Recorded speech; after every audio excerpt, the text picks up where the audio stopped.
राज्याचे विरोधी पक्षनेते राधाकृष्ण विखे पाटील चक्क भाजपच्या एका बैठकीला उपस्थित होते। तसे फोटोज व्हायरल झालेत आणि या फोटोंमुळे विखे पाटील मुलाचा प्रचार करत असल्याचं आता उघड होत आहे। दरम्यान एकीकडे विखे हे भाजपच्या बैठकांना हजेरी लावतात, तर नाशिकमध्ये झालेल्या आघाडीच्या सभेत मात्र पोस्टरवरून राधाकृष्ण विखे पाटील गायब झालेत।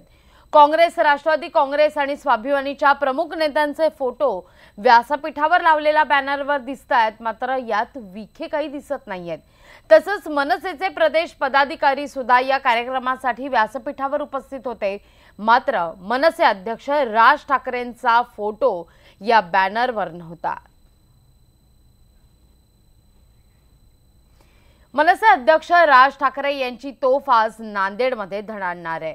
काँग्रेसचे प्रदेशाध्यक्ष अशोक चव्हाण यांच्या नांदेड या बालेकिल्ल्यात राज ठाकरे प्रचार सभा घेतील। आज संध्याकाळी नांदेड शहरातील मोंढा या मैदानामध्ये राज ठाकरे यांची जाहीर सभा आहे।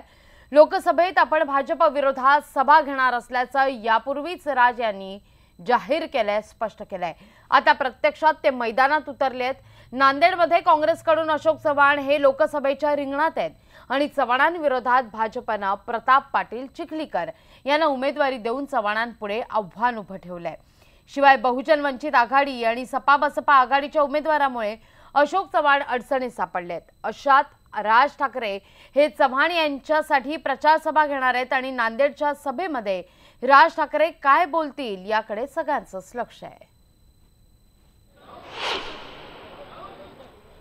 नांदेड दौऱ्यासाठी काल मनसे अध्यक्ष राज ठाकरे हे मुंबईहून रेल्वेने निघाले। देवगिरी एक्सप्रेसचा एक संपूर्ण डबा मनसेने आरक्षित केला होता। राज यांच्यासोबत नितीन सरदेसाई, अविनाश अभ्यंकर आणि अनिल शिदोरे सुद्धा आहेत। त्यामुळे एकूणच नांदेडमध्ये आज राज ठाकरेंची तोफ ही धडाडणार आहे। साधारणतः आजवरच्या सभांचा जर आपण आढावा घेतला, लोकसभेच्या निवडणुकीकरता राज यांनी वारंवार सत्ताधाऱ्यांवर, मग पंतप्रधान नरेंद्र मोदी असू दे किंवा अमित शहा असू दे, या दोघांवर सुद्धा सातत्यानं राज ठाकरे टीका करत आलेले आहेत आणि त्यामुळे आज होणाऱ्या या सभेकडे विशेष लक्ष आहे। राज नेमकं कोणावर टीकास्त्र टाकतात हे पाहणं सगळ्यात महत्त्वाचं आहे, कारण आज नांदेड इथं सभा होणार आहे। भाजपच्या विरोधात किंबहुना सत्ताधाऱ्यांच्या विरोधात या सभेचं आयोजन करण्यात आलेलं आहे। नांदेड या ठिकाणी अशोक चव्हाण यांचा बालेकिल्ला समजला जातो आणि याच नांदेडमध्ये राज ठाकरे यांची सभा होणार आहे। किंबहुना राज ठाकरे या सभेकरता सिंहपुरी एक्सप्रेसनं निघालेले आहेत आणि देवगिरी एक्सप्रेसनं त्यांनी नांदेड गाठलेलं आहे।